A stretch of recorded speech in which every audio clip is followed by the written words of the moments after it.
आज हम वह भी करेंगे। सबसे पहले मैं जनवरी सम्मान के लिए आमंत्रित करना चाहता हूं देश के प्रख्यात बैंकर कवि डॉक्टर सुनील जोगी को कि वो आए और यह जनवरी सम्मान शिव मंगल सिंह सुमन, शिवानी, पद्मा सचदेव, बेकल उत्साही, गोपाल दास नीरज, डॉक्टर कुंवर बेचैन, ने कितने बड़े साहित्यकारों ने ग्रहण किया है। आज सुनील जोगी जी से यह ग्रहण कर रहे हैं। ये हमारा सौभाग्य है कि वे हमारे बीच यहाँ मौजूद हैं और उन्हें यह सम्मान किया जा रहा है। वे पद्मश्री से अलंकृत हैं। उत्तर प्रदेश शासन ने उन्हें यश भारती दिया है। काका हाथरसी सम्मान भी उन्हें मिला है। नार्वे का अंतर्राष्ट्रीय सम्मान भी उन्हें मिल चुका है। आज हम सब उन्हें सम्मानित कर कृतज्ञता का अनुभव कर रहे हैं। मैं इसके बाद गंगदेव की धरती पर इटावा पर गंगदेव सम्मान के लिए हमने अमेठी से आदरणीय रामेश्वर प्रसाद द्विवेदी पलेंकर को बुलाया है कि वे यहाँ आए और हमारा सम्मान ग्रहण करें। बड़े शिक्षाविद, साहित्य मनीषी आदरणीय पलेंकर जी ने की कई कृतियां प्रकाशित हुई हैं। उनमें तुलसी दल, चेतना के स्वर, रायतोड़, उन्नाव की महान विभूतियां, हिंदी नवनिधि, लेखन अभ्यास आदि प्रमुख हैं। आप राष्ट्रपति द्वारा पुरस्कृत हैं और हमारे बीच में आज हम सब गंगदेव सम्मान से अलंकृत कर अपने को गौरवान्वित अनुभव कर रहे हैं। हमारा सौभाग्य है कि वेदम महर्षि गोपाल दास बेकल उत्साही गोपाल दास नीरज सम्मान के लिए हमने देश के प्रख्यात व्यंग्यकार आदरणीय सूर्य कुमार पांडे जी को चुना है। मैं श्रद्धेय पांडे जी का आह्वान कर रहा हूं आए। सूर्य कुमार पांडे जी बलिया जिले के लखौलिया गांव में 1954 में जन्मे। देश के लघुदेश व्यंग्यकार हैं। आपके लिखे गीत, हास्य, व्यंग्य, नाटक, बाल साहित्य की 30 से अधिक कृतियां प्रकाशित हो चुकी हैं। आपको अनेक सम्मान, अनेक प्रकार काका हाथरसी सम्मान, व्यंग्य शिरोमणि सम्मान, केपी सक्सेना व्यंग्य सम्मान आदि प्राप्त हो चुके हैं। आज हम सब उन्हें सम्मानित कर गौरव का अनुभव कर रहे हैं। न्यायमूर्ति रामभूषण मेहता स्मृति सम्मान के लिए मैं हिंदी निष्ठ न्यायमूर्ति सुभाष विद्यार्थी जी का आह्वान कर रहा हूं आए। सुभाष विद्यार्थी जी का जन्म 30 अप्रैल 1970 को लखनऊ में हुआ था। आपके पिता सुशील कुमार विद्यार्थी प्रसिद्ध अधिवक्ता और लखनऊ से विधायक भी रहे। लखनऊ में आपने शिक्षा दीक्षा की, वहीं से वकालत आरंभ की और 2023 से हिंदी दिवस के दिन आपने प्रत्येक कार्य दिवस का पहला निर्णय हिंदी में लेने का संकल्प लिया और जिसे आज तक आप निभा रहे हैं।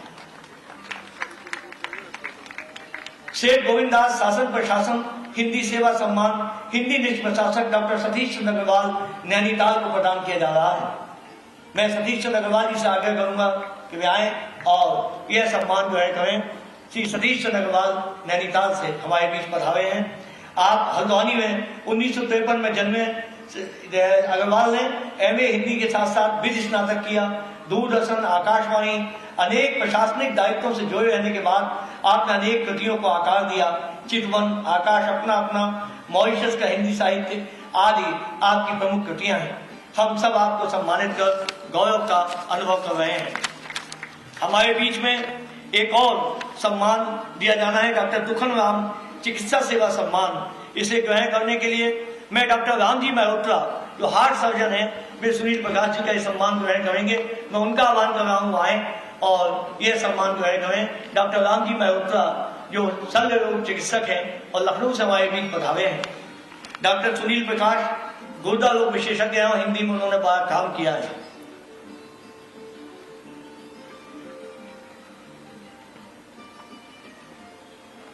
मैं न्यायमूर्ति गिरधर मालवीय हम सबके बहुत प्रेरणास्रोत, हिंदी सेवा निधि के उपाध्यक्ष और हिंदी में बहुत काम करने वाले महामना के पौत्र, उनकी स्मृति दिए जाने वाले सम्मान के लिए कुंवर साहित्य मनीषी कुंवर अजीत चौहान KR जो दिल्ली से हमारे बीच पधारे हैं, मैं उनसे आह्वान करूंगा ये सम्मान ग्रहण करें। जनपद रायबरेली में जन्मे कुंवर अजीत सिंह चौहान उर्दू अदब का जाना माना नाम है। आप पहले भारतीय जिन्हें प्रतिष्ठित अमन पुरस्कार से नवाजा गया है। BTech इंजीनियर चौहान साहब ने भारत, पाकिस्तान, मॉरिशस, दुबई आदि में विश्व उर्दू और हिंदी सम्मेलनों में सहभागिता की है। आपने लगातार 5 वर्षों तक लाहौर, फैसलाबाद, कराची और इस्लामाबाद में विश्व उर्दू सम्मेलन कराया है। श्यामनाथ टक्कर हिंदी विधि सेवा सम्मान लब्ध वरिष्ठ अधिवक्ता अश्विनी कुमार मिश्र को प्रदान किया गया है। अश्विनी मिश्री कुंवर भूषण कला एवं संगीत सेवा सम्मान हमने प्रख्यात संगीतकार फिल्म संपादक श्री अमिताभ वर्मा को प्रदान किया है। आज अमिताभ वर्मा दिल्ली में जन्मे हैं, बहुआयामी व्यक्तित्व के धनी हैं। आपने अनेक फिल्मों का, टेली फिल्मों का संपादन किया है। बस एक पल मैं चाहता हूं श्रुति वर्मा जी भी आ जाएं, उनकी पत्नी, जो कल उन्होंने एक बहुत अच्छा यहाँ पर वृत्त चित्र यहाँ प्रसारित किया था और ये ब्रिज पर था, ब्रिज विकास परिषद पर। वे आज सम्मान ग्रहण करें, सपत्नी ग्रहण करें, सुदूर दिल्ली से चलकर आए हैं, बंबई से चलकर यहाँ तक आए हैं। इनकी कई पिक्चर हैं। वैसे एक पल खूबसूरत और पीके जैसी हिंदी फिल्मों में आपने संगीत दिया है। आपने ब्रिज विकास परिषद के लिए भी काम किया है। ये हम सब के लिए बड़ी बात है कि वे हमारे बीच मुंबई से यहाँ पधारे हैं।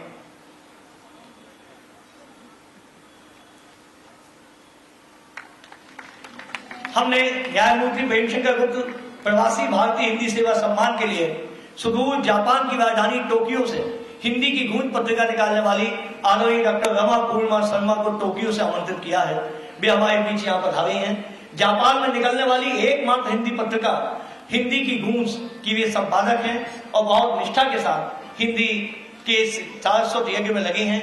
उन्हें आज हम सम्मानित कर रहे हैं। उन्हें उर्दू हिंदी अकादमी मुंबई की अंतर्राष्ट्रीय सचिव हैं, महिला मंच जापान की अध्यक्ष हैं और अनेक कार्यक्रमों में आपने लंदन में भारत गौरव सम्मान लिया है, थाई में थाई भारत गौरव सम्मान, golden book of the world record के साथ साथ वर्ल्ड कॉन्स्टिट्यूशन और पार्लियामेंट के द्वारा भी आपके द्वारा सम्मानित किया गया है।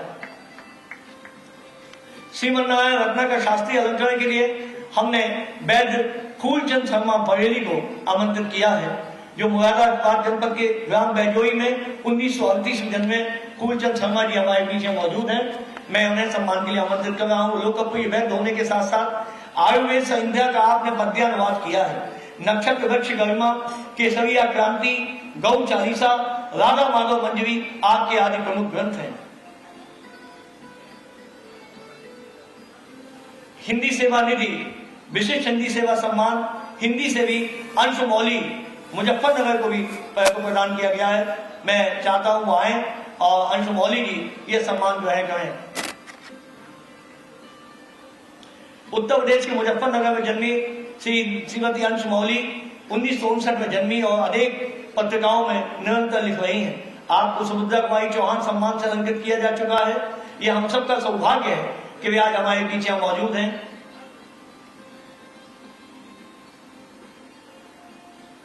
श्रीमती शारदा देवी गुप्त हिंदी सेवा सम्मान परम दृष्टि श्रीमती शारदा मित्तल, जो हरियाणा के बीच हरियाणा से हमारे यहाँ पधारी हैं, उनको प्रदान किया जा रहा है। 23 सितंबर 1961 को जन्मी शारदा मित्तल चतुर्मुखी प्रतिभा संपन्न साहित्यकार है।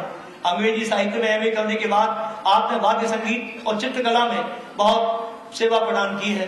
हिंदी में आप निरंतर लिख रही हैं। तृप्त जीवन ट्रस्ट की और शब्द यात्रा की संस्थापक अध्यक्ष हैं। शब्द यात्रा के अनेक आयोजन आपने किए हैं। आप में के साहित्य योगदान के लिए आपको अनेक सम्मान भी प्रदान किए गए हैं। आज हम सब आपको सम्मानित करते हुए गौरव का अनुभव कर रहे हैं। श्री भीमचंद शर्मा गुलाबरा अलंकरण के लिए भारतीय साहित्य मनीषी सत्य प्रकाश अग्रवाल उमंग का सम्मान हमारे लिए ए.के. अग्रवाल सेवानिवृत्त जिला जज से मैं आग्रह करूंगा वो आए ए.के. अग्रवाल साहब और यह सम्मान ग्रहण करें।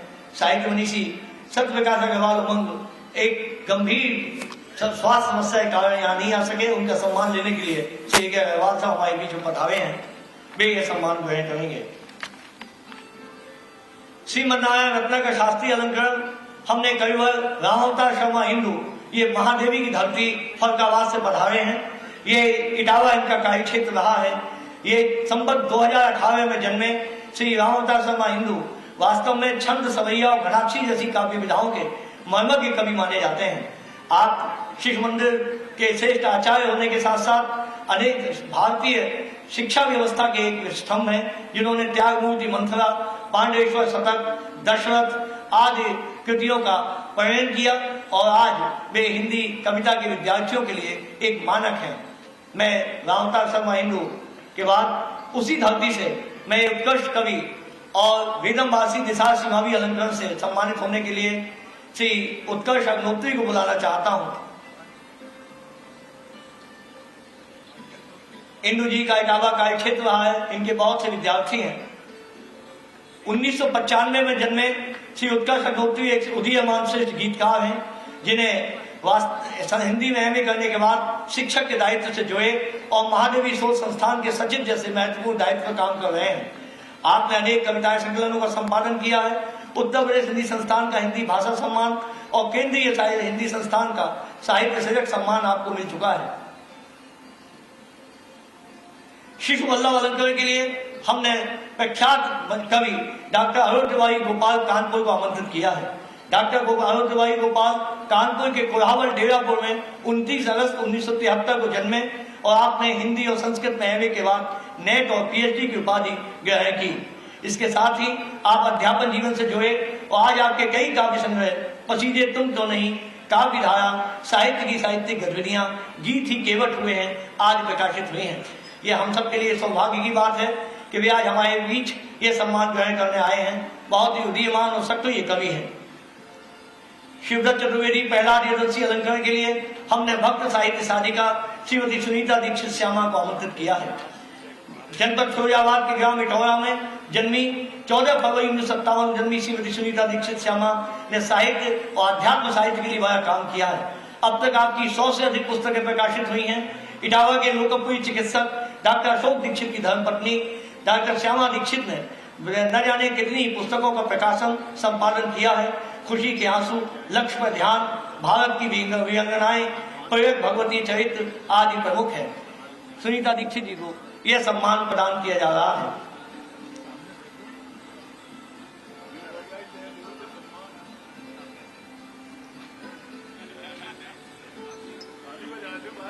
बट आए सम्मान ताली बजाते रहिए ताकि आपका भी उत्साह रहे, मंच का भी।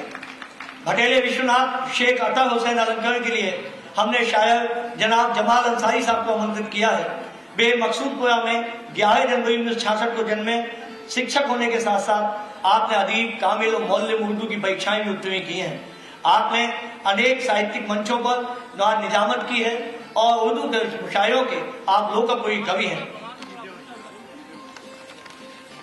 मैं इलाहाबाद से पधारे चित्रकार श्री विनय दुबे को आमंत्रित कर रहा हूं, वो आए और अपना चित्र आज उन्होंने आदरणीय ओम बिरला जी का चित्र बनाकर वो लाए हैं। सुदूर उन्होंने अनेक साहित्यकारों के चित्र बनाए हैं और वही साहित्य की सेवा की है, वे उन्हें भेंट करेंगे। इस बीच मैं हिंदी सेवा निधि के महासचिव श्री प्रदीप कुमार जी से आग्रह करूंगा और आज डॉक्टर भगवान सिंह जी हमारे बीच यहाँ मौजूद हैं। वे आज 94 वर्ष के बीच में हमारे यहाँ पधारे हैं। उन्हें मंच तक लाएं और आज उन्हें जन्म शती सम्मान से अलंकृत किया जाएगा और एक पुस्तक का लोकार्पण भारतीय मनीषा के प्रतिनिधि पुरुष भगवान सिंह जी के पर एक यहाँ लोकार्पण भी होगा। मैं आदरणीय भगवान सिंह जी ने हिंदी की बड़ी सेवा की है। आपकी पुस्तक अपने अपने नाम पूरे देश में नहीं दुनिया में प्रसिद्ध हुई है। 94 वर्षीय साहित्य मनीषी डॉक्टर भगवान सिंह जी हमारे बीच मौजूद हैं। मैं चाहता हूं कि उनकी पुस्तक का लोकार्पण भी जो है यहाँ किया जा सके। भारतीय मनीषा के प्रतिनिधि पुरुष भगवान सिंह।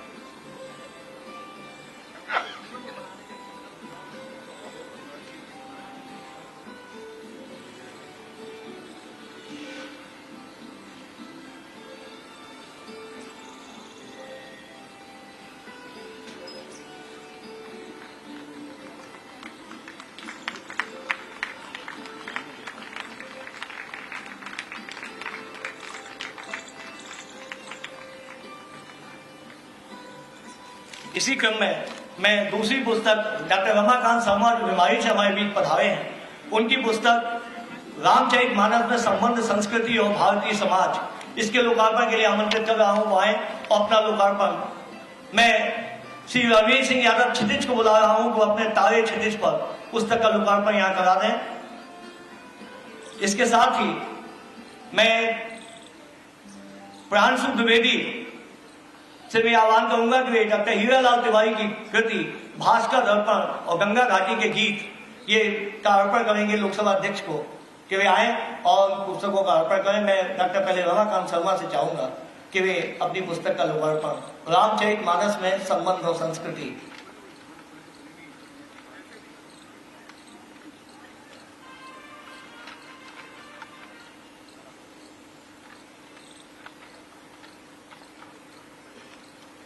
डॉक्टर हीरालाल तिवारी की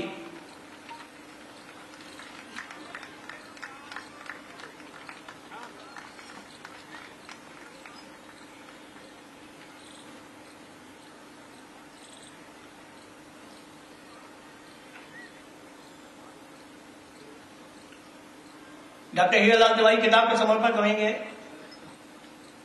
प्रांशु द्विवेदी।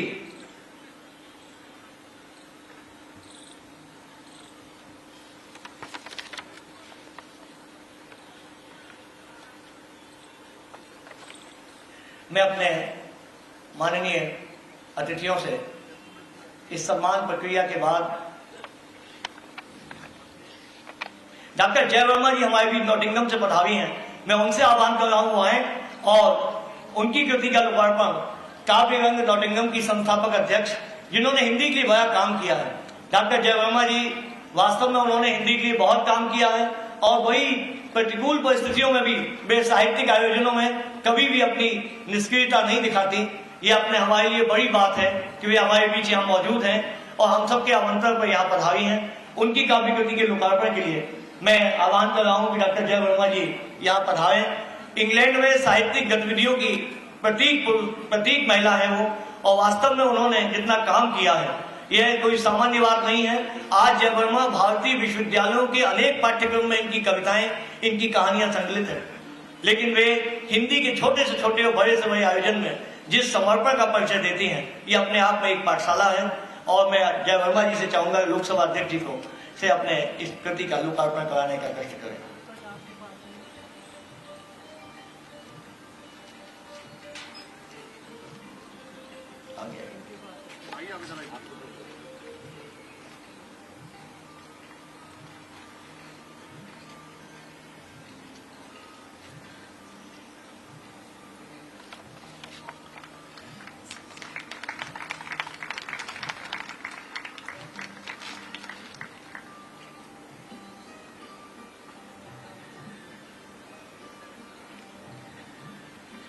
और मैं अपने अतिथियों से अपना आसन ग्रहण करने का, ये उन्होंने आज जो सुप्रतीक 21 साहित्यकारों का सम्मान किया है, ये अपने आप में बहुत बड़ी बात है। मैं जानता हूं कि उनकी अपनी व्यस्तता है, लेकिन इटावा हिंदी सेवा निधि की जो रवायत है वह हम सब कृतज्ञ हैं कि आज इन साहित्य मनीषियों को जिस श्रद्धा भाव के साथ लोकसभा अध्यक्ष जी ने, हमारे अध्यक्ष महोदय ने सम्मानित किया, कृतियों का लोकार्पण किया, ये अपने आप में एक बड़ी बात है। मैं जानता हूं कि इस देश की लोकसभा में तमाम ज्वलंत विषय हमेशा रहते हैं। इस यहाँ के सभापति के लिए समय निकालना बड़ा मुश्किल होता है, लेकिन हमारे आग्रह में आप यहाँ तक आए, ये आपकी हिंदी निष्ठा, हिंदी प्रेम का प्रतीक है। मैं बिना किसी भूमिका के देश के प्रख्यात संविधानविद, हमारी विधिवेत्ता और लोकसभा के सफल संचालक अध्यक्ष, जिनके निर्देशन में इस देश में नीतियां निर्धारित होती हैं, आदरणीय ओम बिरला जी का आह्वान कर रहा हूँ वो आए और उनके आशीर्वचन के साथ हम लोग आगे गति देंगे। मैं अपने मुख्य अतिथि श्रद्धेय ओम बिरला जी का आह्वान कर रहा हूँ कि आए और अपने उद्बोधन से हमें गौरवान्वित करें। श्रद्धेय ओम बिरला जी।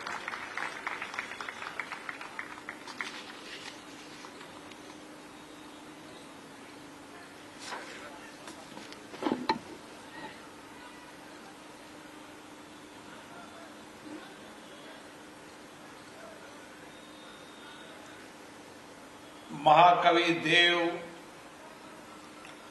और गंग नगरी इटावा की इस धरती पर इटावा हिंदी सेवा निधि द्वारा आयोजित इस कार्यक्रम में जो लगातार 31 वर्ष हिंदी लेखक, कवि, साहित्यकार, प्रशासन, न्याय और सभी क्षेत्रों में जिन्होंने उत्कृष्ट काम किया,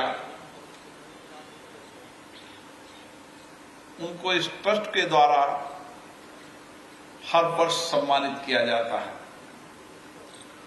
आज इस मंच पर भारत के उच्चतम न्यायालय के न्यायाधीश न्यायमूर्ति जो आज की अध्यक्षता कर रहे हैं, माननीय सुधांशु धूलिया जी, जो मंच पे तो नहीं आए, जिनके आग्रह पर मैं आया यहां पर, न्यायमूर्ति पंकज मित्तल जी, इस संस्था के संरक्षक माननीय गिरधर मालवीय जी, न्यायमूर्ति माननीय सुभाष विद्यार्थी जी, इस संस्था के संरक्षक न्यायमूर्ति सुधीर अग्रवाल जी,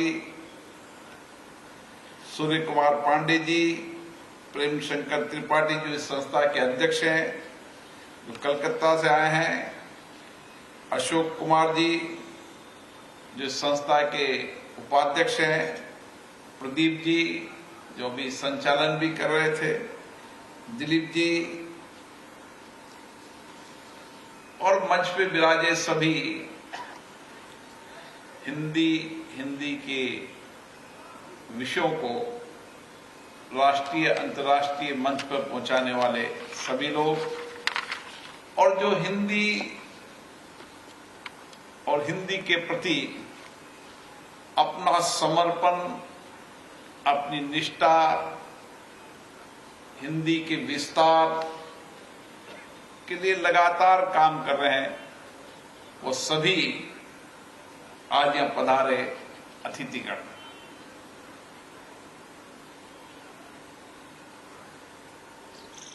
देश के अंदर या दुनिया के अंदर भाषा उस देश की पहचान होती है।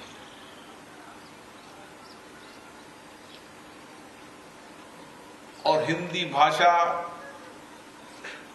भारत की आत्मा है, भारत की पहचान है। और आज भी दुनिया के अंदर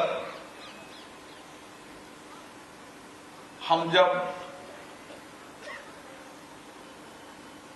शासन पद्धतियों को देखते हैं, लोकतांत्रिक व्यवस्थाओं को देखते हैं, उस समय भारत की विविधताओं को जोड़ने में भी और भारत की एकता को रखने में भी भाषा का बड़ा महत्व है। और आज हमारी यही सबसे बड़ी ताकत है कि हमने इस 75 वर्ष की लोकतंत्र की यात्रा में, ये वर्ष हमारे संविधान निर्माण का 75 वर्ष भी है। जब संविधान निर्माण हुआ था उस समय भी देश के अलग अलग राज्यों से अलग अलग भाषा, अलग अलग बोली और विचार व्यक्त करने वाले,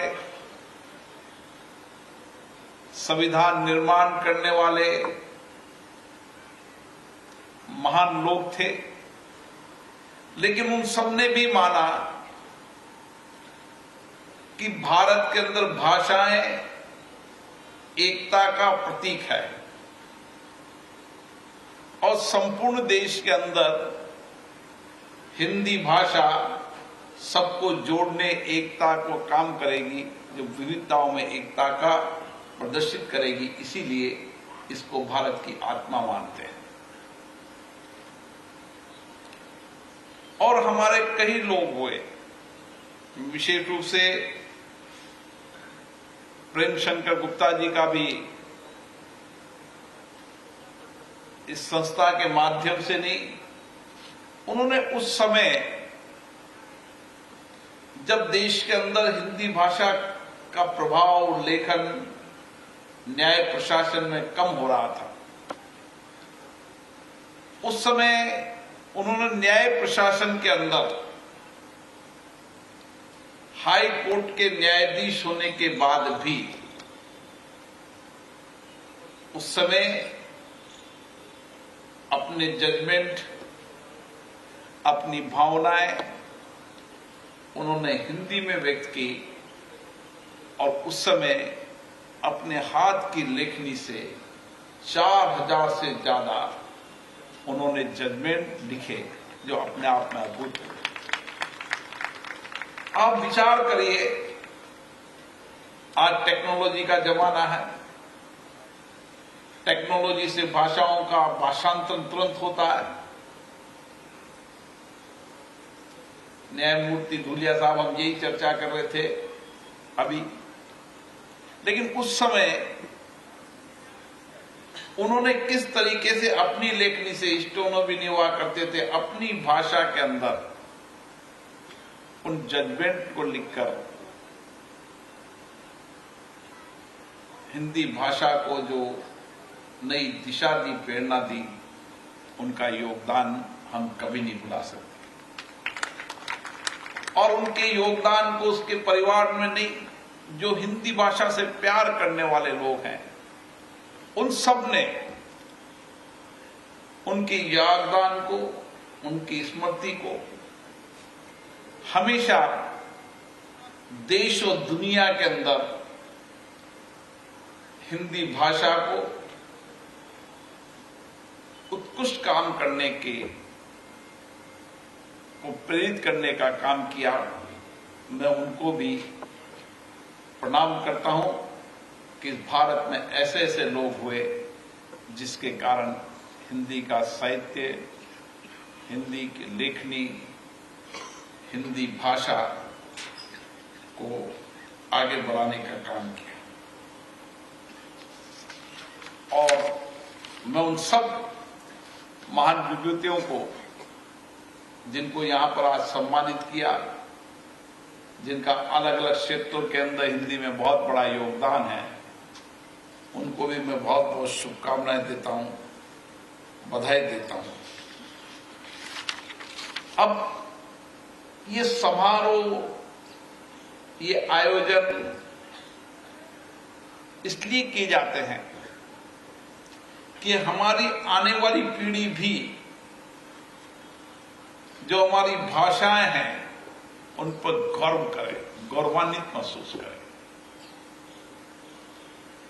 जो भारतीय भाषा है उस पर गर्व होना चाहिए, नहीं तो आने वाली पीढ़ी अब भी हमारी गुलामी मानसिकता वाली भाषाओं पर ही गौरव करेगी। ये हम सब के लिए चिंता का विषय है। और आज इस तरीके के आयोजन हमारे आने वाली पीढ़ी को प्रेरणा देंगे कि हमें भारतीय भाषाओं पर गर्व करना चाहिए, अभिमान करना चाहिए। और मैं आपको बताऊं कि दुनिया के हम कई देशों में जाते हैं, जब हमारी द्विपक्षीय वार्ता होती है, उस द्विपक्षीय वार्ता के अंदर भी हमने अधिकतम देशों को देखा है कि वो अपनी भाषा के अंदर बात करते हैं। उनको अंग्रेजी आती है,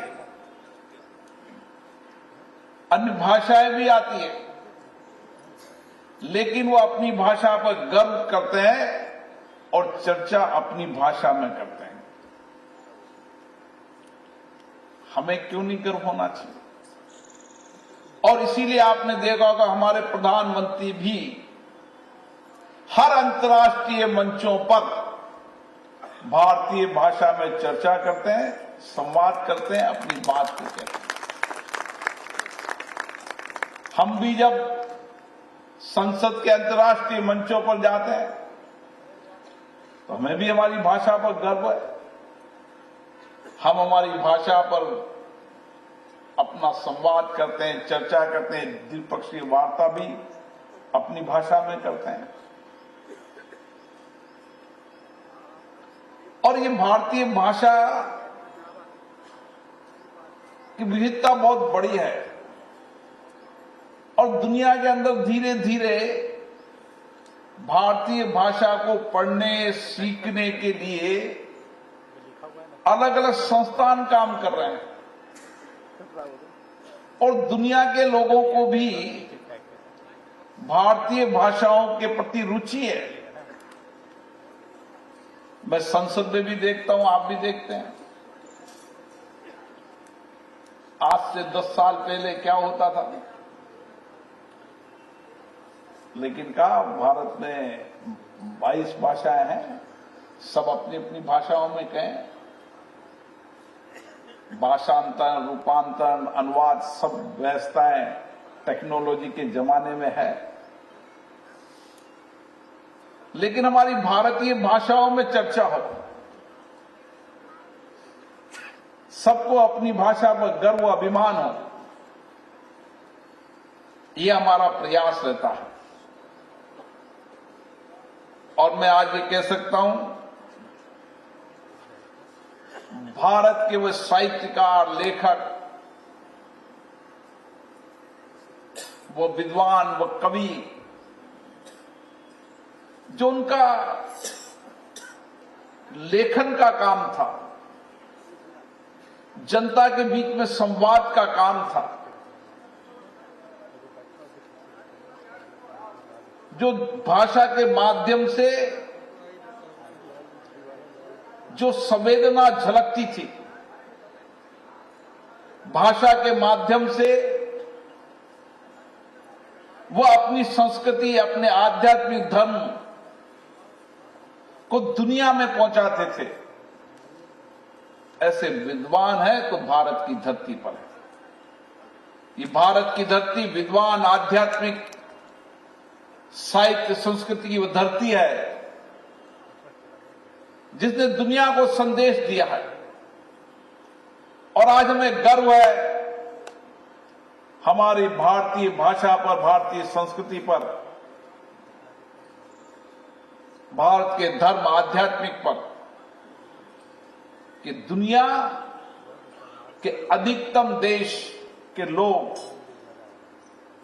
यहां पर धर्म, आध्यात्मिक की शांति के लिए, समझ के लिए, कैसे इतने बड़े देश के अंदर इस देश को जोड़ने का काम कौन लोग कर रहे हैं, तो धर्म, आध्यात्मिक, संस्कृति, भाषा इस देश की विविधता की, एकता की ताकत बनी हुई है। और उन सब महान पुरुषों ने जिनका योगदान अभूतपूर्व है, ऐसे संबलों में हम याद करते हैं। आज 95 वर्ष की उम्र है आपकी, और 95 वर्ष की उम्र में भी गोरखपुर से चलकर आए और लगातार अपना जीवन, बहुत सारे लोग बैठे जिन्होंने समर्पित कर दिया इस भाषा के लिए।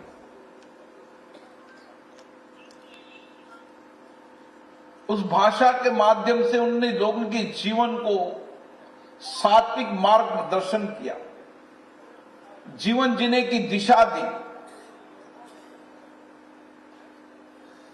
जीवन को आध्यात्मिक, संस्कृति मार्ग पर चलकर सत्य के मार्ग पर चलने को प्रेरित किया। और इसीलिए हमारे साहित्यकार, लेखक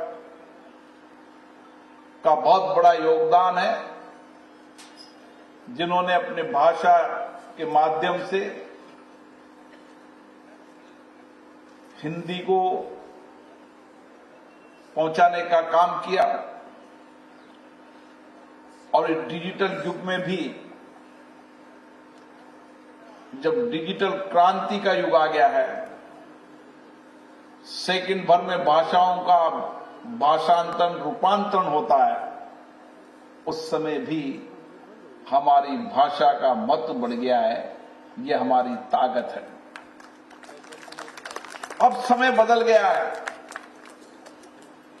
कोई समय था जब सुप्रीम कोर्ट के अंदर एक ही भाषा के अंदर जजमेंट लिखे जाते थे। सुप्रीम कोर्ट में भी अधिकतम भाषाओं में जजमेंट का रूपांतरण हो रहा है। संसद के अंदर भी हम 22 भाषाओं के अंदर जो भारतीय भाषा है, जो 8वीं अनुसूची की भाषा है, उसके अंदर हम पत्राचार भी कर रहे हैं। जो अपनी भाषा में बोलना चाहता है, भाषा का रूपांतरण भी कर रहे हैं। लेकिन इन सब के बाद भी हमें हमारी भाषाओं पर गर्व है और इसीलिए हिंदी भारत की आत्मा है और हिंदी के माध्यम से हमने मानवीय संवेदना को व्यक्त किया है। हमारे लेखकों ने, कवियों ने, लेखकों ने जो एक एक शब्दों को जो लिखते थे, उन शब्दों से, उस लेखन से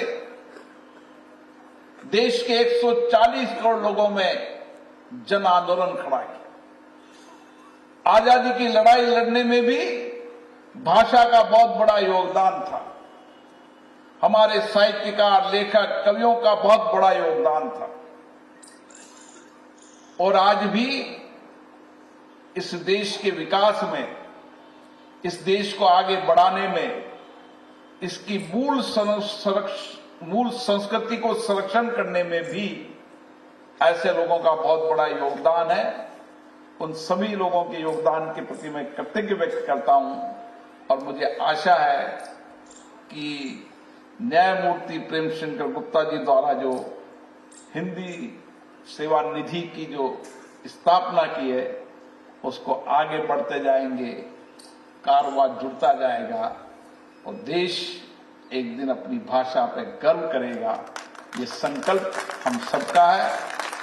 आप सबको जिन्होंने हिंदी सेवा के अंदर उत्कृष्ट काम किया, उनको सबको बहुत बहुत शुभकामनाएं, बहुत बहुत बधाई।